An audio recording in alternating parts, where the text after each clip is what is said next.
Step into realms where the heart takes flight,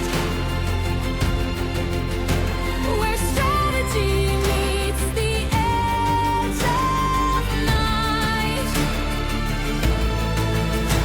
The dungeons, dragons, and psychology projects. Prepare your mind. Now be our guest.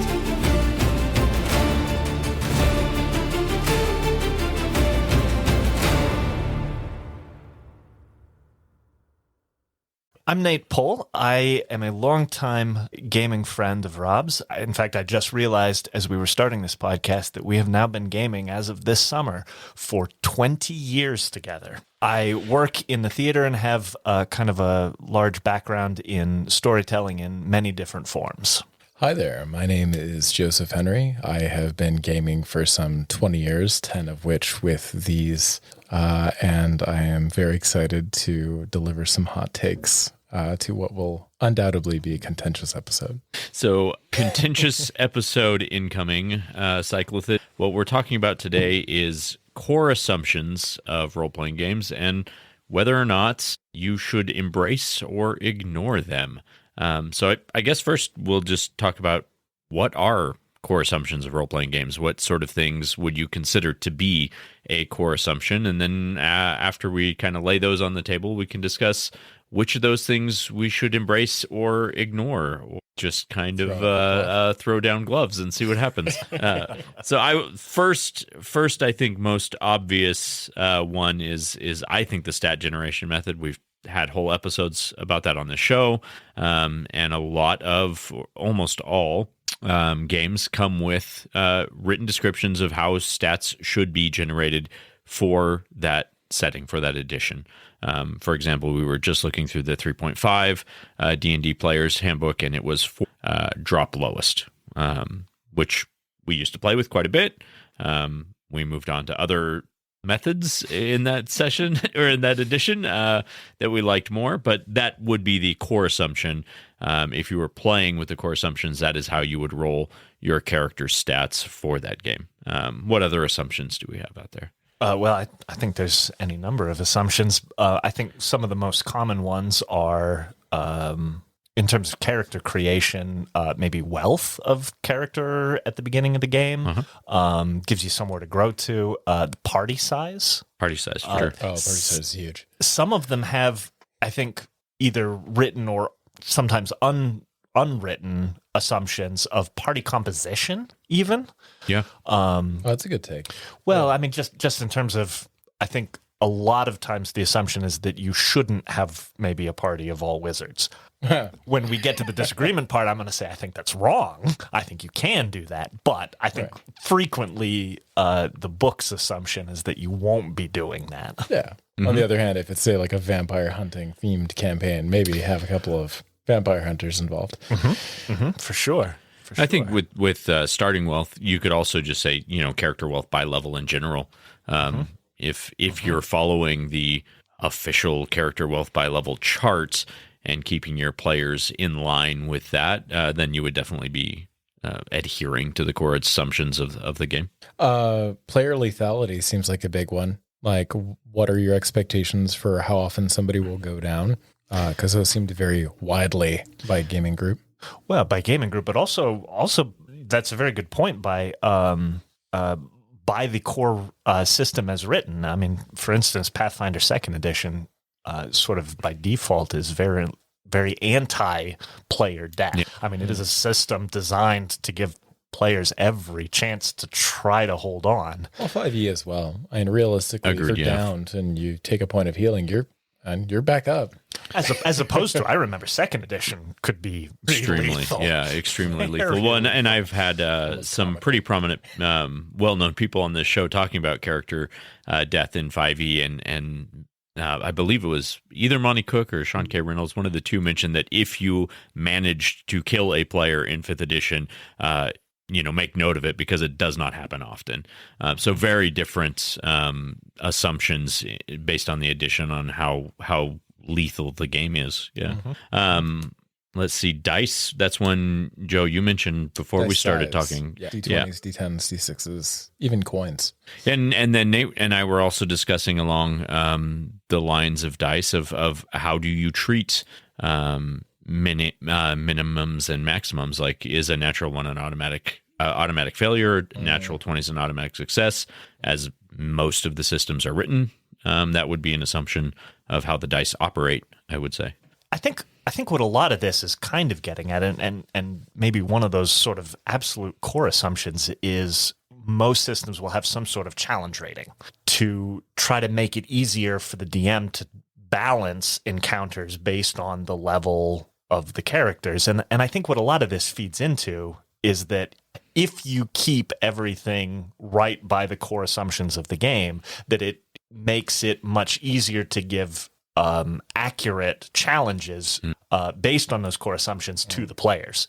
That if everybody is at wealth by level, if everybody has the same stat generation method that the book assumes, if all of these things are true, then a challenge rating of the same level as the party should be an appropriate challenge. Or in other words, your difficulty scaling remains relevant, assuming you follow the rules in the book. Okay, so I think maybe here's where we're going to venture off of what are the assumptions into whether or not you should listen to them. Yeah. Okay. So just a couple more things on my list before we start throwing blows at one another. So what playable species are available? Yes, absolutely. Yep. Playable races or species. Whether or not the game has an alignment system and how it interacts with play. And of course, party composition is what we had on our list before we start deciding whether or not trying to sway the cyclothids out there one way or the other as to whether they should embrace or obliterate the core assumptions of their games. Listen, I'll grant you this. I think those core assumptions are something that you need to know and be aware of before you decide to break them. I feel like this is a very pointed granting of an argument, and I'm curious where this is coming from, Nate. I believe that you were about to disagree with me hard, and in fact, you kind of already threw the gauntlet down with the notion that if you start varying from these, that you break the reference point that is the challenge rating. And I disagree entirely with that. I think the reference point still remains. You just need to know how what you are breaking is going to affect the relevance of that particular level of challenge. So, for instance, let's say you go with a higher level of stat generation so that people are more powerful right out the starting gate. What that means is that you just need to be aware of what that's going to do to the challenge rating needed to create a meaningful encounter. Meaningful encounter is an interesting way of describing that. Well, but isn't that sort of the core? I mean, that any game is going to need meaningful encounters. Oh, yeah, absolutely. Especially ones that allow specific players to highlight their strengths, like druids into like an animal encounter and so on. Sure. I'll acknowledge that making sure you are catering to the players at your table is very important. But just because your players are 7th level doesn't mean that you need to have challenge rating 7 creatures in order to make the encounter meaningful. You can vary off of the number and still have a meaningful encounter. Okay, that's fine. I'll frame it up for everybody out there grinning with some concern in their hearts. So I believe these fine gentlemen have been ruined by the constant pursuit of dopamine and higher stats, because at this point, and I cannot make this up, the total modifiers we're beginning games with is somewhere in the region of double. Like let's say if you take your 13s, your 15s, and so on, if you add up all of your modifiers, the standard point buy gives you like a +7. Our standard that should starting be point buy for is one like stat. 14. Like it's we have gone off the rails of anything resembling belts before we get into a Monty Hall kind of all the loot situation. So you know what I'm going to God forbid if settlements actually have some kind of cap on the items that they sell, or the things you can craft. I'm sorry, Nate. I believe you were saying something. Well, to say that most of the time, I think, if that is the one piece you are changing is the stat generation method to the point where you would have double the modifiers of what the core assumption of the book is, I'm going to suggest that at first level, it means you're going to add 1 to the challenge rating of creature you need to give them a good challenge. From 2 to 5, I'd say somewhere between 1 and 2. From 5 to 10, you're going to add probably 2, maybe 3. And 10 plus, you're going to probably be adding somewhere between 3 and 6 to the challenge rating needed to make a meaningful encounter. I swear that math is not hard. Interesting. And in fact, so much of it comes down to picking specific monsters that are going to present challenges to your players. Because what their abilities are ends up, in my opinion, mattering far more than what number happens to be assigned to that monster. I mean, sure. If you have, say, like a lich that can cast Time Stop and go ham in that pause time versus a zombie who has a single action, yeah, there's going to be a significant discrepancy. But the problem here is that those extra stats, those extra money, this extra kind of character build budget translates into a force multiplier on a game that already thrives on stuff like haste. If haste is what's breaking the system for you, I assure you I have many more ways of breaking the system in much worse ways. If you think haste is going to break it, oh boy. Is that a threat or a love letter, Nate? So let's look at 2 of them together. So if we look at the stat generation method and say party size, at what point then do you think how many fewer players than the core assumption of players should you have before you say, let's increase the stat generation method to compensate for not having enough party size? That now I can't meet that core assumption. Should I make all the other assumptions remain the same? Ergo, all the challenges are going to be far too difficult for me and we will not survive? Or do you ignore other core assumptions to then balance the game? So I recall a level balancing method from 3.5, which basically involved adding a severity of advantage or disadvantage to an encounter to adjust up CR. I believe they refer to it as the encounter level.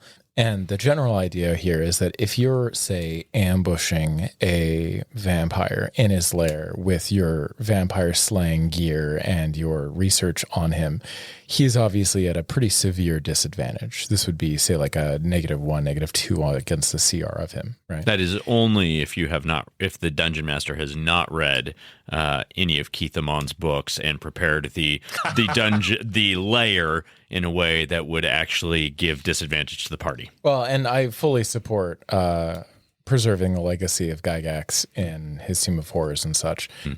But the idea that I'm getting at here is that a party of, say, 3 players in the same game as what would be written for a party of 4 players will inevitably start to prepare more to compensate for this because they know their meta knowledge tells them they are already up against something else. Now, you as a DM can obviously take this a great many different directions, but I would be willing to bet that a group of 3 seasoned players going into what they know is a 4-person campaign is going to prep. But I mean, you can make the same argument for a group of 4 seasoned players are going to be more effective in a dungeon than a group of 4 non-seasoned players. Effective, but they'll also be much more confident because they certainly will not be worried about the same kind of 1 player down disadvantage as the first group. See, I think if you have fewer players, that one of the changes that I would frequently make to the stat generation method to try to even things out is not necessarily to increase the maximum amount of the high stats, but to try to find a method to bring the low stats up so that it becomes a more balanced party in terms of covering all of those sort of areas that they don't have a player who takes it as a sort of a niche specialty. Oh my God, that's a genius idea, actually. Hold on. What if we just flipped this on its head? What if you have 4 DMs playing against 1 player and he's just like Batman? What? Like, we're talking about core I mean, you're definitely Tell me going that to wouldn't be if you're Batman, you definitely have more than normal character wealth by level. Yeah, for clearly. sure. You max out his wealth. For you give him sure. great and now you just get to have entire sessions where he's like, I'm Batman. I mean, it doesn't. This is good for. This has got to be great for a 1-shot at least. Wow. I mean, Marvel does have its own RPG now, so Yeah, you could go with many different superheroes, even though Batman's not Marvel. You could still kind of create your own superhero along that vein and play in that system. Hold on. has Take this DC back to not the reasonable. bothered? Oh, I'm sure they have their everything's How got a different is this? RPG now. To have 4 DMs against 1 player as opposed to 4 players against 1 Well, DM. I think Isn't that different? I think the problem you'd run into is competing stories. Do you really need 4 sets of omnipotence? I think 1 set of omnipotence is enough. I think what I'm saying is you might need 4 sources of omnipotence. I need nothing of the sort. Okay, so let's look at character wealth by level. Character wealth by level. Personally, starting wealth is something. Yeah, I'll tend to somewhat stick to, but I usually blow character wealth by level out of the water pretty quickly. And I think the reason is I like games where my players are able to have the resources to really do a lot more than just be an adventurer. I like when they can build their own towns, when they can build their own strongholds, when they have the ability to recruit and build armies and build empires and have the necessary wealth to really be a force in the world that's not just an individual. I mean, Joe, you talk about stat generation and wealth as being force multipliers, and I think that's absolutely true. I think the difference comes that maybe this is something to add to the core assumptions of the game, that you were going to have a party that goes out and delves dungeons or does specific quests and is very limited in scope. If you want to run a game instead where those players are interacting on a more global scale, are literally changing sort of the path of history, then they need force multipliers to be able to accomplish the things that they are trying to accomplish. Otherwise, it's like me trying to affect the course of this country. Like, I've got to vote, but I don't have the wealth to make any meaningful change. I get it. I've heard you raise this kind of, and I'm going to try to present this as faithfully as I can, but the thing that you find compelling in games is this idea of striving, often against all odds, to do something heroic, usually against something that's like titanic and inexorable even, right? I mean, I certainly enjoy those. I don't know that it needs to rise to quite that level every time, but this is like the myth of like a hero succeeding against unbelievable odds. This is what you want as the payoff of a campaign. Generally speaking, I want something big enough to really give a conclusion to a game. Like defeating a vampire doesn't feel like the conclusion of a game. Certainly not. But if it was Strahd, or if it was a whole kingdom of vampires, right? Like that seems more of a scale that I am interested in working at. Right. And obviously, again, you don't start there at first level, but it seems like that's what you want to build to, not cap out at being able to defeat like maybe a few vampires. So this is perhaps a heretical opinion, and I believe it is in this room.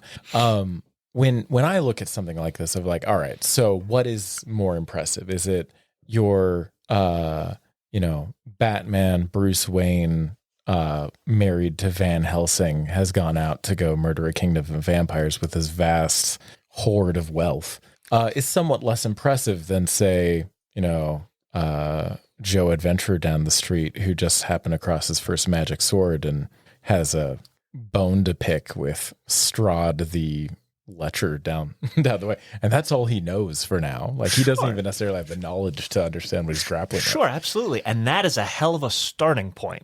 But you don't want that starting point to also be the ending point. Like, that's pretty fucking boring. There's not a lot of growth there. I will also point out you should absolutely not hand a magic sword to a level 1 adventurer named Joe. Disagree. Absolutely disagree. It's far beyond his wealth by level. In fact, here, you want a heretical opinion? I'm going to say ditch the magic sword altogether. I'll give him a fucking artifact. I mean, that is something we have notably done, played games like our game, The Lost Artifacts of Mithranor, where, I don't know, at one point, how many artifacts was the party rolling around with eventually? I don't remember. I do remember that we started delving. We tried to get to Mithranor, I believe, at 3rd level. Yeah. So we were already looking for artifacts by the time we were 3. Well, and I know each member of the party had one of the elf blades, so major artifacts. By the end, we had Sphere of Annihilation. We had I would say it was probably close to 10 artifacts in total that the party had at its disposal. That sounds about right. But the thing about the game is it was never unbalanced, ever. Okay. All right, please. Because we spent most of that game knowing that the challenge we were facing was actually the Chosen of Loviaton. Okay. So despite all of those things at our disposal, we were still the underdogs. Okay. Like, we were vastly outmatched. Mm-hmm. Okay. And in the end of the game, gave their lives because it was the only way to succeed. Like, it was still, despite all of their millions of gold of wealth and numerous artifacts at their disposal, it still required their lives to succeed. We'll be right back. Hey, Cyclithids, if you love the Dungeons, Dragons, and Psychology podcast and want to help keep it alive, there are a ton of ways you can support the show. Join us on Patreon for exclusive content like NPC character sheets, early access to new products, and even first looks at DM's Assistant app. You can also grab gaming-inspired merch on the Etsy shop, Games for Games, or pick up one of my books, The Player's Handbook to Real Life, or Session Zero, the DMG to Writing Great Campaigns in any system.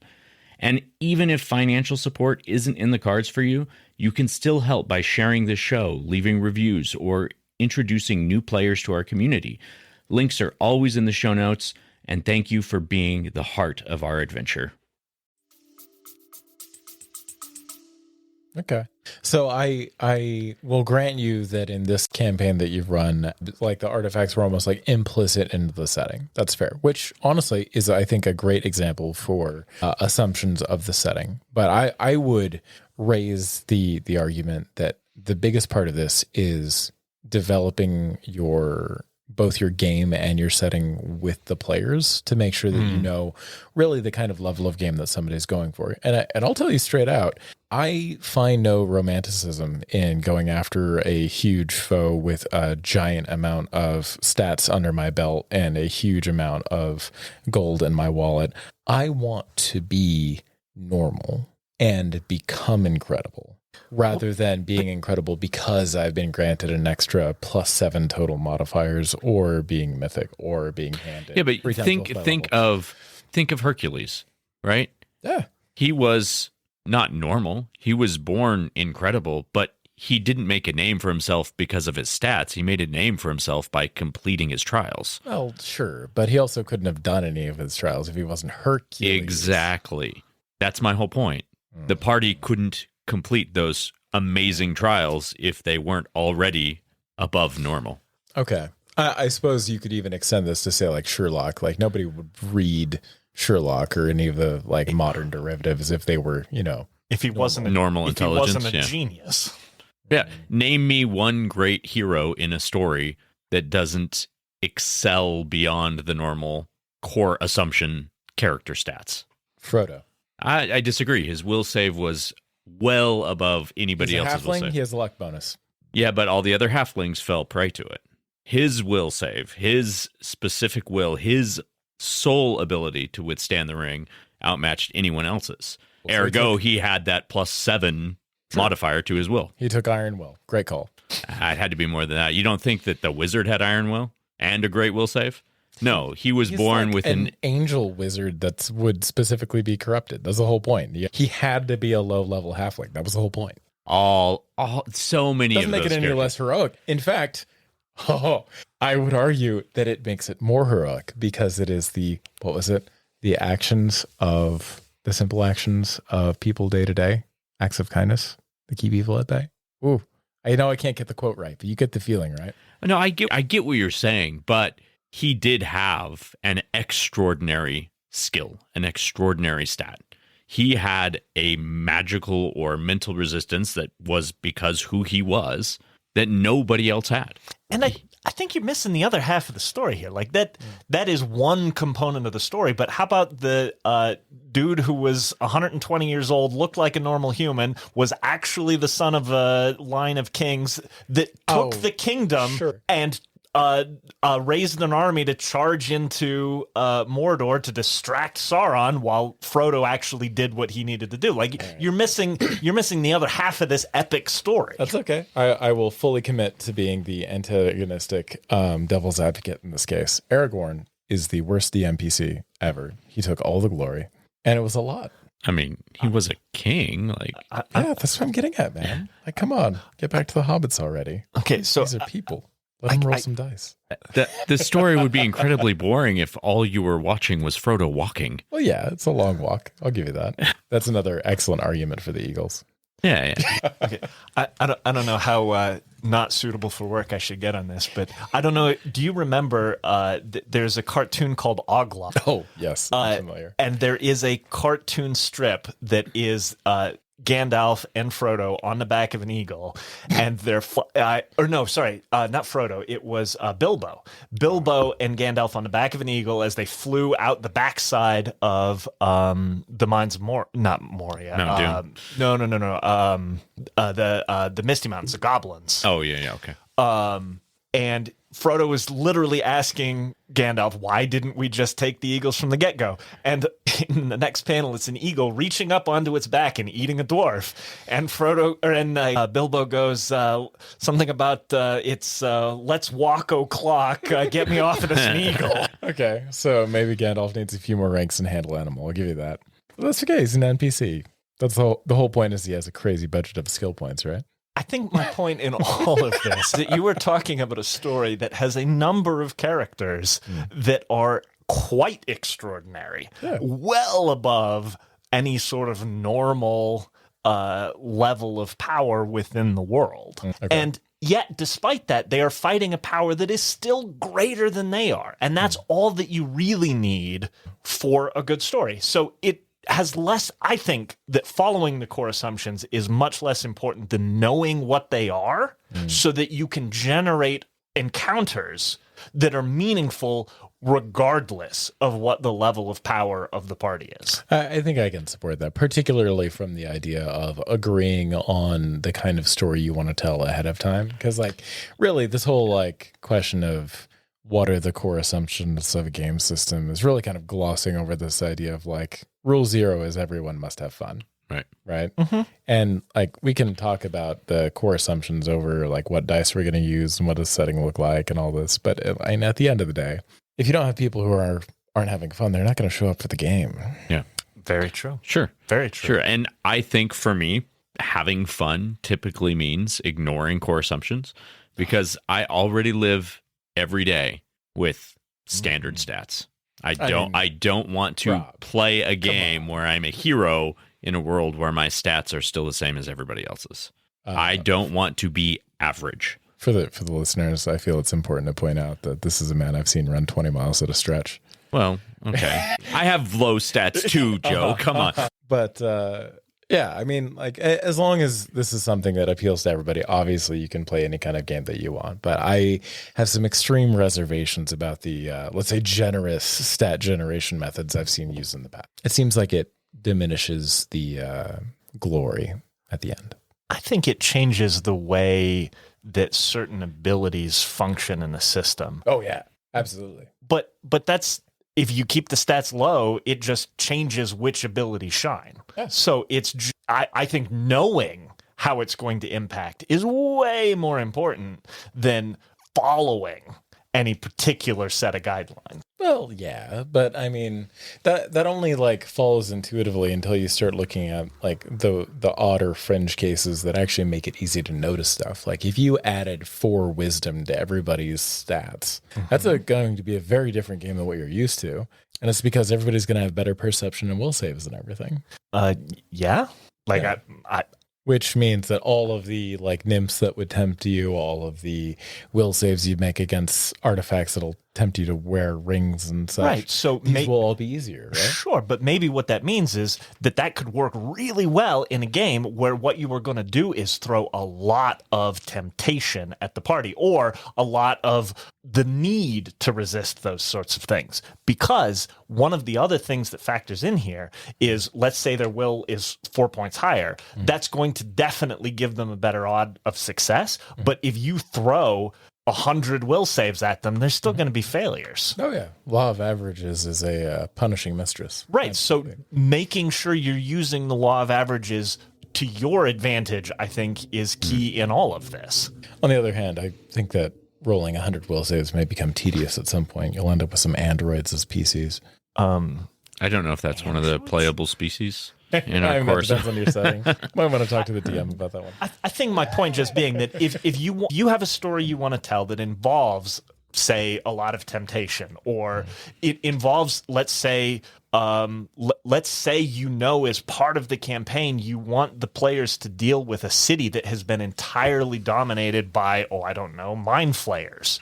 And so you want them to go up against this stupid challenge, and I remember what mind flayers look like. They're fucking terrifying. Like 4 tentacles on your head and your brain's out.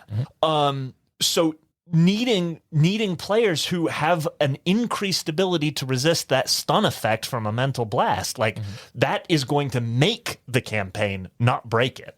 And it'll certainly reduce the lethality that you're dealing with. Well, I would go so far as to say, depending on the exact level and details of the campaign, it might actually give them a chance. It lets you tell a story with a lot more danger without automatic TPKs.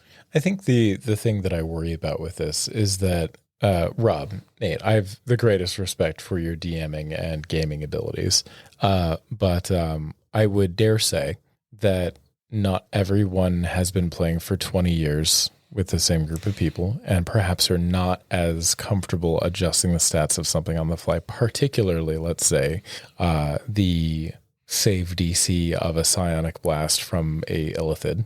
And these are things that are easily forgotten in the thrill of rolling initiative and throwing out your first couple of rounds. It can go bad fast if somebody is playing that 6 points higher CR and suddenly throws out a DC 40 will save. You're done. Unless they start fudging rolls, and then the high's gone for everyone. Sure. I will grant you that. What am I trying to say? I will grant you this. You need to know the rules before you start breaking the rules. I mean, that's true of almost every expertise out there. But I would not hesitate knowing the rules to start breaking them. And I think that you get to a point where you know a rule system. And I'll say this, if I was going to start playing a rule system that I wasn't familiar with, you better believe probably the first couple of campaigns, I'm going to follow the rules until I can figure out what's going on. But once I know what's going on, I'm not going to keep following the rules if they are getting in the way of the story that I want to tell. At which point you begin advocating for house rules? I'm a big fan of house rules. I'm a huge fan. You want to talk about house rules? My favorite house rule is exploding dice. I absolutely detest 1 is a failure, 20 is a success. I'm going to explain. Yeah, please. 1 is a failure and 20 is a success feels so overly simplistic that it ruins, for me, a sense of immersion. If you have 100 peasants surrounding a dragon with pitchforks, I don't care how many of them are rolling. What am I trying to say? I don't care how many attacks they roll. They are not going to hit 1 out of 20 times. You are not going to have 100 peasants attack a dragon and you're going to hit, what's that, 4 times, 5 times? They'll certainly connect on the dragon. No, I disagree. That's a much less... That is natural armor. It'll bounce off. They'll connect. My point being they're not connecting to the level where they're dealing damage. Not doing damage. Okay. Right. Which is where I think the exploding dice comes in. So if you roll a 20, that is not an automatic hit. What you want to do instead is roll again and keep adding numbers. And if you keep rolling 20s, keep rolling until you get to a number that is actually what that attack is valued at. To me, that is way more... The chance of one of those peasants hitting that dragon is way lower than 1 in 20. That's not a 5% chance in my mind. You want to see 2 20s in a row before it'll connect. Sure. Or say that, if the dragon has a 30 AC and the peasant has a +0 to her attack, to their attack, they need to roll a 20 followed by a 10. And that's going to happen far less often than the 5% chance everybody has to get the natural 20. 2.5%. 2.5%. No? Yeah, 2.5. Because it's 5% normal. Yes. Half that. So the normal method would be 5%. If it was an automatic success, it would be 5%. Right. Yes. And then in the exploding method, if you're hitting a DC of 30 without correct any other bonuses, 2.5. Right. I got you. Yeah. So to me, that is much more interesting. And I'll acknowledge it requires a little more die rolling and a little bit more math, but it's not that much more. Well, and it's much more interesting. It's much more engaging. So I will say that there is something to be said for adding this kind of loot box element to your roll, where like if you roll, you have a new thing to open. You have another roll that could have another box in it. Sure, absolutely. And why not? I get that because there is something I will say, I have never seen more howling at the table than when the third D20 lands. Yeah. That's what I'm saying. The third 20 lands. Oh, sure. But everyone is howling for blood because that lich is going down and we all know it. Satisfying. I'll give you this. But all the other times, particularly when explodes down, these can be somewhat catastrophic. Absolutely. Catastrophic is an understatement for something. I even remember some pretty fantastical curses. Absolutely. But isn't that more realistic too? If you think of the same peasant attacking a dragon, doesn't it make sense that instead of just missing, one out of those 100 peasants would swing so wildly they stab themselves in the foot or trip over their pitchfork? Stab somebody else next to them. Fair enough. Murphy's Law. So you have the exploding and the imploding. I think it adds realism in both directions. Okay. So from the perspective of a endless horde of peasants, I will grant you there is an infinite possibility of things that can happen. Totally fair. For the purposes of players rolling dice, how do you handle this problem where now everyone is incentivized to roll, particularly people who are, say, not necessarily versed in a certain skill? Because that same exploding very often means that your fighter suddenly has a thesis on, say, like the lore of draconic history. Sure. You know what? They ran into somebody at the last, or they ran into somebody 10 bars ago who happened to go off and they ended up listening to them. I mean, this is a piece of information. And I think it still separates. It makes it more believable, right? Because everyone can roll and have a 5% chance of getting a 20. But if the DC is 25 and you have no skill points in it, your chance significantly decreases. Because you'd need to be getting a 20 and a 5 then. Correct. As opposed to just a 20. Or say it's a DC 30 or like a 35 for an amazing lock. Right. If you have no ability to pick locks and you're trying to pick an amazing lock, like a 20 isn't going to do it. But everyone in the party would still have a 20% chance of doing it without the exploding dice. Only that person who has a significant bonus is really going to have a chance with exploding dice. Okay, sure, that's fair. But, I mean, at a certain point, isn't it also satisfying to know there's certain things in the world that are just beyond you at your current level? Like, especially when it comes to, say, like, looting the guards. I mean, gosh, I can't tell you the last time we had a competent guard in a game. Like, they could reasonably threaten the party who was causing shenanigans. I don't think that has anything to do with exploding dice, though. No, it does. Well, because it gets back to this overall idea of, like, a variance, right? Because the problem is, like, if you have the tails and the out as far as these explosions do, we end up with people die when they wouldn't otherwise. People succeed and pull off these crazy moves, like take out your boss. But it's less often than 20 being an automatic success. So the question is, do you want your success at the end of all this, like, adventure and intrigue to come down to whether or not you can roll several 20s, or because you've earned it? No, because also we've so created unpleasant. Characters that have much more variance in their stats, that the skill bonuses for the characters who are applicable to the skill situation have a significant chance of success, while those who do not have applicable skills do not have a significant chance of success. It makes the party unify around who is good in a specific situation. So I will grant you that specialists obviously do have a much better time kind of rising to the occasion presented by unique challenges. Totally fair. And that if you give them more of a budget, they can absolutely push those limits higher. Also totally fair. I think that I maybe have remembered coming out on the losing end of these a few more times than others, and it's kind of stuck with me. I've become a jaded old man in my 20 years of gaming, Rob. And what do you mean the losing end? You roll a lot of ones? I think the ones that really get me are the stat rolling. This is why I'm such a cynic when it comes to rolling stats. So clarification, we're not talking about exploding dice anymore. I'm walking it back to this general idea of just variance in terms of character generation and the player experience. Like, how do you manage to keep it within a certain range, right? Because like if you look at any game, generally you start from a certain starting point, right? And this whole conversation is dancing around the idea of like, but what if you have 3 Monopoly pieces instead of 1?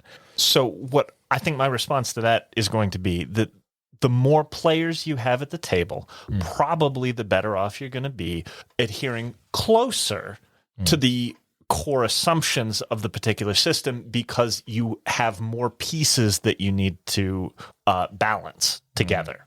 So if you there's have a certain tolerance of variance that you need to rein in because you have more players. Sure. And a lot of this also comes down to your experience as a DM. I mean, the more experience you have, the easier you're going to be able to balance all of these, the more players that you can balance with more variance in the rules. I mean, obviously this doesn't come down to just one factor, but if you have an experienced DM and a relatively small number of players at the table, and maybe those players are relatively experienced at working together. Can you give me a sense of what a relatively small amount of players is? Are we talking 2? Are we talking 4? So I would say anywhere 2 to 4 is a relatively small. You have a lot more leeway with the rules. Certainly less than 5, though. You start getting up 5, 6, 7, 8, it becomes a lot more of a challenge.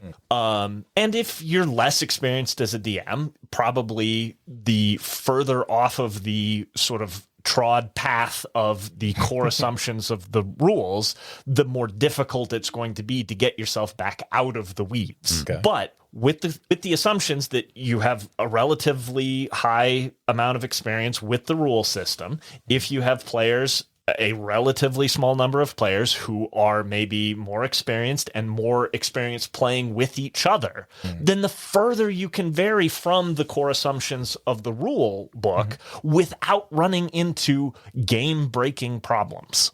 Well, sure. And I'll absolutely grant you that this tends to be like the trend of most gaming groups over time. Like, Sure. especially as you spend that much time in a game system, you kind of tend to gravitate towards the novelty of it. Well, and I think that is part of it, that the stories you want to tell, the stories that were interesting to you when you first started using the core system, you've played them.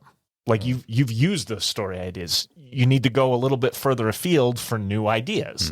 And one of the easy ways to start making those new ideas a playable sort of campaign is to manipulate the rules to more closely match the feel of the game that you were trying to put together.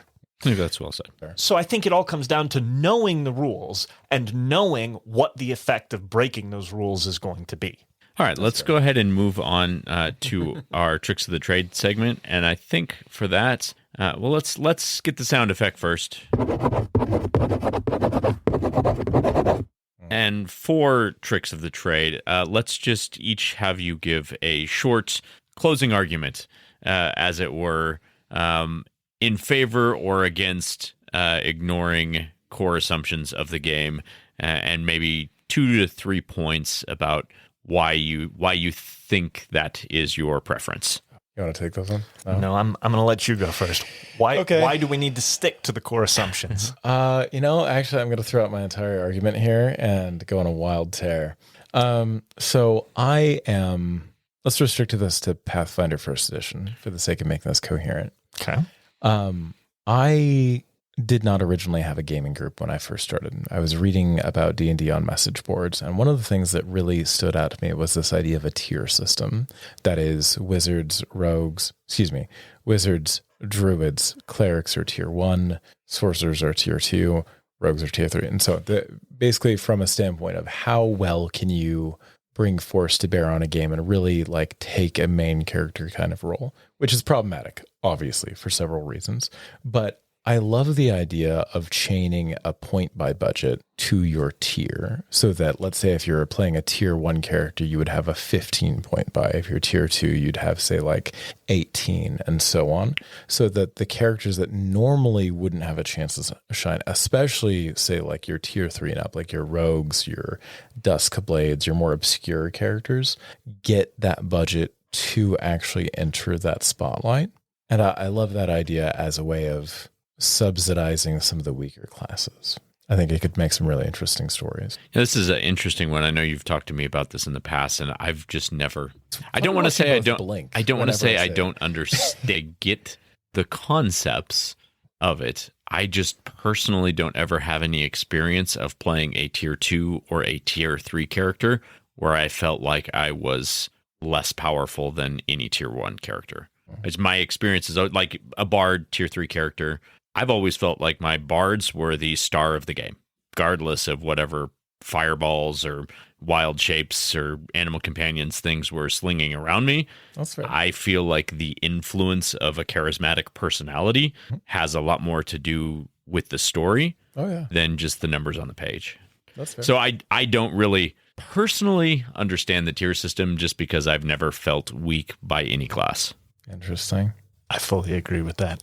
I don't buy your tiers. Don't even notice it. Nope, I don't buy your tiers. A fighter is fully equivalent to a wizard, Mr. Wizard. Well, I mean, it obviously depends on the specific of the fighter, but why do the players have to compete with each other? Like, why does it have to be fighters versus wizards? Why can't it be what is the best way to combine our abilities to defeat whatever challenge that we are facing? Like, what if the most effective method of using that wizard and that fighter have nothing to do with the wizard using their abilities on their own? What if it's teaming up so that the wizard teleports or dimension doors the fighter into the exact right place to be the most effective? Like, why does it have to be competitive? That's the part that I don't understand. My favorite characters are the ones that make everyone else at the table more powerful. Because I'll tell you what, you get a shitload more appreciation from everybody at the table by casting, say haste, than you do by throwing a fireball. Everybody at the table loves you when you cast haste. Absolutely. It's good to incentivize team play. 100%. Sure. So this tier system, I really don't understand. It makes no sense to me. I would be delighted to see what the comments look like on this, by the way, Rob. Please do share. Yeah. I mean, I'm sure it's out there. I've heard other people mention it before. It's just not something I've ever experienced. Like, I've played a lot of characters, and frankly, I play almost exclusively tier 2 and tier 3 characters. All right, hold on. Just to kind of probe this for a moment. I don't think I've heard more stories, like war stories of D&D, than your Wizards of Thay. Red Wizards of Thay. Yes, specifically as a group. That was a wizards. 3-session game. Like, because the game broke down. No, the crushing weight. On wizards working in tandem. That was a campaign that was premised on the notion, challenged to us by the DM who ran that game, that a party of wizards was a non-viable party, and so we took up that challenge, created a party of 3 wizards. Red Wizards of Thay, and with that party, we broke the DM. So, but quite literally. But that was a very specific challenge thrown down. So that was never a game intended to last. Just one follow-up question for this: do you think you would have been able to? What did you describe it as? Break the DM with 3 fighters? I think that if any DM levels a challenge against Nate, Chris, and myself that something cannot be done, we will break the DM. We will find a way to make it work. And the whole reason is because all we did was find the most effective way to work together as a unit. Right, as a team. It could have been any characters, any class that he chose. We still would have found a way to say, how can we work together as a team so effectively that we disprove his point? So maybe it ends up being fighters, and all of a sudden, all 3 of us have invested the ranks into use magic device so that 3 fighters end up looking a whole lot more like 3 something else. I mean, it comes down to every character class is playable. Oh, yeah. I mean, there's certainly... Well, and if you want to talk about fighters, talk about the paired opportunist chain that we built. Like kind of by accident. But you put 3 fighters with those feats, and all of a sudden, monsters get 1 turn, and then we critical them until they're dead. Absolutely. I do love this story. This does seem like a delightfully hijinky kind of build. Please put some kind of link description together for it, though. I'm not sure if I want to sit there and describe the... just listen to previous episodes. We've talked about that particular game numerous times on this show. Oh, good. Okay. All right, Nate, your closing argument. Okay, so my closing argument is basically that run the game in the way that suits the story you were trying to tell. If you are less experienced, you might want to follow it a little bit closer. But as soon as you know what is going on, as soon as you can figure out how to balance all of the different factors, do not limit yourself to the core assumptions of any game system. It is there for you to make of it what you want to make. Do not feel like those are hard, unbreakable lines. Yeah, that's a good sentiment. It actually, I think, mirrors very closely to what Monty Cook said when he was on the show. He made a mention of, yes, we have created these rules, we have created these settings, but as soon as you buy it, they're no longer our rules. They're no longer our stories. They belong to you, and you are probably going to do something better with them than we ever imagined. So I think that's right along those lines. Make it your own. Well, and when you get to that point, epic stories require epic abilities. And so do whatever you need to do to provide epic enough abilities to your players that they can overcome truly epic challenges. I will throw on one polite moment of encouragement here and say that rather than handing those kinds of abilities to your players through extra, say, like stats or money, I would encourage your players to not encourage your players, but reward them for when they come up with those outside of the box solutions. And you know when it happens. It comes up halfway through the session when suddenly the plan that you had just goes out the window. Take those moments and embrace them as them discovering that kind of moment of genius or moment of triumph, because that is the kind of victory that I really live for. And I think that is my favorite part of the game. I do love those moments. You're right. Like those are the moments of story when something unexpected happens and it ends up being incredible. But I would just say I think that can happen in any assumption of any game. And sometimes it takes resources. You have an idea, but you don't quite have enough money to make it work. A little more money that you can burn on a one-off sort of situation can lend a lot of delight and interest to a game. I think it's why one of Nate's favorite items is the robe of useful items. The robe of useful items is fucking incredible. Yeah. To be fair, Nate, I have seen you bring more scrolls to bear on encounters than anyone else in my life. It is sometimes genuinely inspiring. Sometimes the right answer is a scroll. And if you are too poor to afford a good collection of scrolls, you're not going to have the spell you need for that one particular incident. Well, thank you guys for being on today. We will all see you next time, Cyclothids. Until our next session, have a good week and farewell.